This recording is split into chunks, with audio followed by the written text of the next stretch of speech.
All right, y'all, this is my yellow box. And yes, I came down to my floor because my table didn't have enough space. So what like I was saying, one, you cut along the actual perimeter, or the creases is what I was trying to come up with. So you cut along the creases. So what I do, guys, I shape the box first. So like I said, you know how a tablecloth is, it automatically, it automatically, my friends, conforms to the size of the table. So I basically, it's almost like Velcro. I make it stick to the box in the shape that I want. And then I go in and I cut the excess off. So I'm going to start on this side over here, which I hate that you guys cannot see all of this. Let's see if I do something like this right here.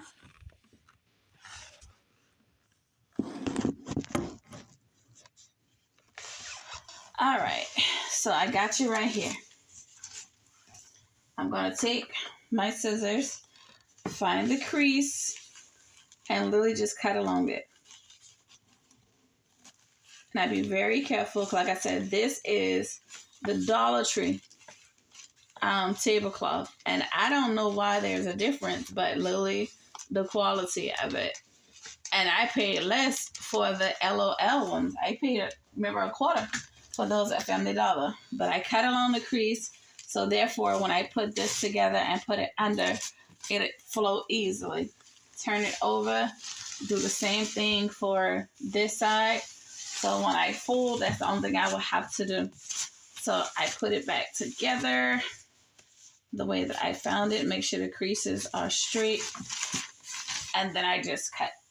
So that's just for the sides, friends. So come in, literally take your time and cut, because I don't have anything glued down. I'm just putting it in the shape of the box. So when I cut everything and when I tip everything down, it'll literally just flow the way I want it. So I'm hoping this is giving you guys a better angle when we being on the actual floor to show you. Because even if I was to use my table up front, it's still not big enough. So come this way. I'm going to push the box up some. Push the box up, and then literally you shape it. So pull the box in. I pull the tablecloth tight so I can work with the front. I can start with the front and then work one way back. So you see how that is? Just me pulling it in from the side to hold it together. So what I'm going to do first is start on this side. So I'm going to go ahead and call this the front of the box. And you guys know, like when we use wrapping paper, we have to slit the sides so we'll be able to pull it in. Don't have to do that with the wrapping paper. That's one thing I love about it too. You literally just wrap the box and you create the shape as you go. So I'm just going to hold that in like that. Pull it from the back, friends. I pull it from the back to make sure that it's tight. And then I come on this side. So since I have so much from this side over here, I'm going to cut. I'm going to cut along the actual part of the, the crease, as I call it. I'm going to cut it just so it'll go straight across and I won't have no problems. Now, I hold it in place. Like I said, with the tablecloth being so flimsy and so cheap, one little mistake and you got a whole zigzag going on and you cutting on a straight crease. So you see how it's able just to glide straight across, friends? That's what you want. Or at least that's what I want, for it to glide straight across on that crease where I have no problems. And then I'm just going to turn it around. And then I'm going to come in from this side, cut along the same part of the crease. And then just take that excess part off. See how it flows? Perfect. This is the excess that I don't need. So what I'm going to do from this side now, I'm going to pull under, shape it to the size of the box. Literally like that. Go ahead and start forming this side on the sides to make sure everything flows the way you want it. Hold it in, and I chose yellow for this one because I'm doing a SpongeBob one. If you guys remember my haul, I had the SpongeBob checker box.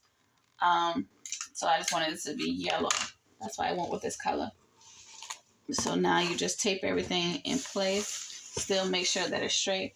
And like I said, I'm on the floor because I wanted to show you guys. But whatever strong foundation you guys have, if you got a good table, use your good table. So now you come in, make sure it's secure on the inside. So that's why you use your extra tape, just to make sure that it's already down and that it's not moving. And you know, we're really not really worried about how the inside looks because we're going to be covering all that up. But you still want to make sure that it's secure. So I just come in and I just cover down the extra parts. Now, that's one side. All right, see how that is? Now, from this part right here, this is how we do with our regular wrapping paper. So I'm going to cut off this extra part on the inside. And like I said, this part is totally optional, friends, but I don't need all this extra paper. So I go along the crease. Boom. There it is. So I come in. I tuck this part first. So I pull over and tuck. And I tape that part in place because I already have it straight. And I mean, like I said, if you already know how to wrap gifts, definitely for Christmas, or you know how we wrap boxes, like I said, once again, with regular wrapping paper, it is the same as that concept. Same concept, is just that, you know, it's more, like I said, more flimsy because of the fact that it is plastic instead of paper. So just keep that in mind. I'm just going to cut along the crease on this one to get rid of the excess. And boom. So now I'm going to bring this over, straighten this part out. And the only part that should be left now is the part that goes under the box, like that. You see? So let's make sure that's straight on the inside.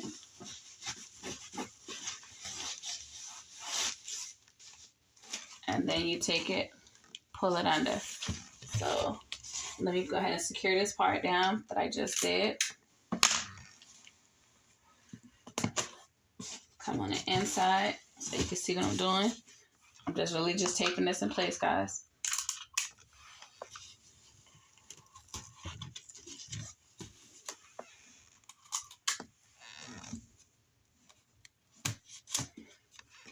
And there's really no correct way that I do this. I just make sure that it's secure. And then I come in, like I said, the previous video, like a fitted sheet. I pull under like that. Pull under like that, like regular wrapping paper, like we would do. And then I go ahead and take that part down. I pull it tight, guys, because I want it literally to hug the box. To look like, you know, basically now the box like is yellow instead of a regular box. And then I come on this side. And now that that foundation is laid down, guys, you can lay that part over. And then you can use this part right here to be able to secure how you want that to lay. So once again, if you have any excess paper, I find the crease and I cut along the crease, which makes it easier. And you literally just follow it all the way down. Be very careful. Like I said, be careful, don't pull it so it doesn't come apart. Like I said, keep in mind, we are using plastic instead of paper. Once again, I pull it tight to make sure that it's straight. So I pull tight. Tape that one little part on the inside. And with Paw Patrol or the other ones like LOL, this is plain. So if you look at my Paw Patrol, which I'll probably link that one in here, I'll link it in the description box. You'll see where I had to actually cut. So you're going to have to cut the Paw Patrol strips in half. You're going to have to cut it so that the characters lay up. Because if you just use it the way that it is, the character is going to be laying upside down. So you're literally going to have to cut those strips in half where it lines up. But still, do it like this, like I said, line it up with your box first, and then that way you know where to start cutting. I literally just cut them in half. So I went against the side of the paper. Like if you have the Paw Patrol paper, because I've already cut them in half now. If you have the Paw Patrol paper, you're going to see where you have Paw Patrol all around perimeter. And then the middle part is like the yellow part of the paper. Just cut along the Paw Patrol heads. So just cut along that strip right there. And then confine it to your the size of your box. And then take it from there. And let me see. Hold on. Let's see if I still have a little bit. Yeah. So, right here. You see this one that I already done, that I showed you guys on last camera. So what I mean is, I had to cut along the edges. So see the little yellow parts? That's how your tablecloth gonna come. I cut it right there. So now when you put it against the box, your heads are now laying.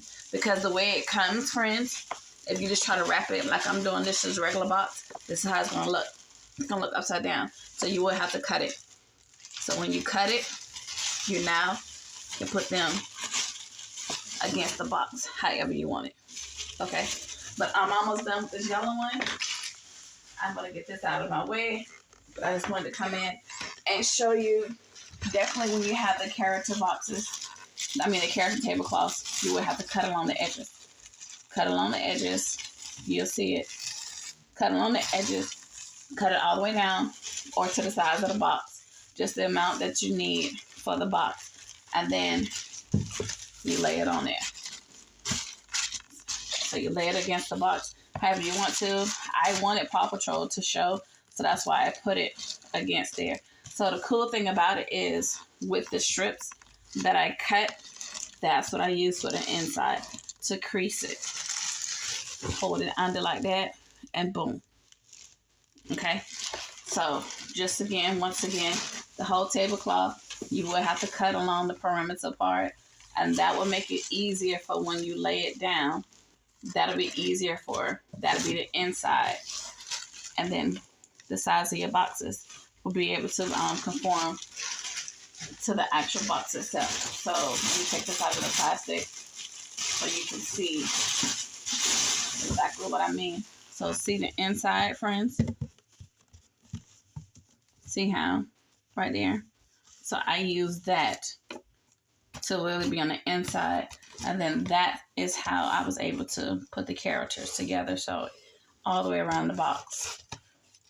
You'll see it. So as you cut, like I said, make sure you cut along the yellow part or where you see the checker part. Cut along that part. And then that will actually be the characters. The characters will come exactly the way you want it. Use that to be the perimeter of the box on the inside. Once you put your characters together, lay it out straight. Make sure it's flat. And really just tape it the way you want it to. And it should really come real easy for you. So no matter which side of the box that you use, because of the way you lay it out, the character is going to be there. So like I said, it's going to be easier because of the fact that you have the lining. You have the little boxes that you can use. You have that part right there. So you just follow along that on the inside. That's what you flip on the inside. And then you put the characters the way you want it. So that goes on any one of them. The Barbies, the LOL, whatever. Always cut around it first. And then put the characters up right where they belong. All right. So we're almost done with this box right here, friends. And like I said, this is just a simple box because of the fact it's going to be SpongeBob themed. And I just wanted to do something simple, but I just wanted to literally just show you guys how to lay it. So definitely, if you have the character ones, I know Tiny Creations, you say you're going to start to do your first one. So definitely cut along the perimeter, the sides of it like I showed you. And then lay the characters the way you want it. and then just go in that way and put your box together. And I'm looking forward to seeing what you guys got going on, what you guys are doing. Like I said, I'm probably going to go live later on tonight. I know a lot of people said it's going out in the street, so I didn't want to go live and be talking to myself like I did on my last live video. So it'll probably be about 7 or 8-ish this evening, guys, when I go on. But I'm not going to do too many baskets. Just a couple of them that I've already got, that I've done earlier today and that I did off camera. So I got a couple of those already. I'm going to probably do both of these boxes since I already have them. As you see, I already cut everything and got those wrapped. So I'm going to now put get the material together that I'll be using. That's what I'm trying to say instead of being long-winded. But, all right, friends. So hopefully you saw how this works and you guys are able to get it popping. All right, appreciate you guys chiming in. I'll see you guys later on in the live. Bye.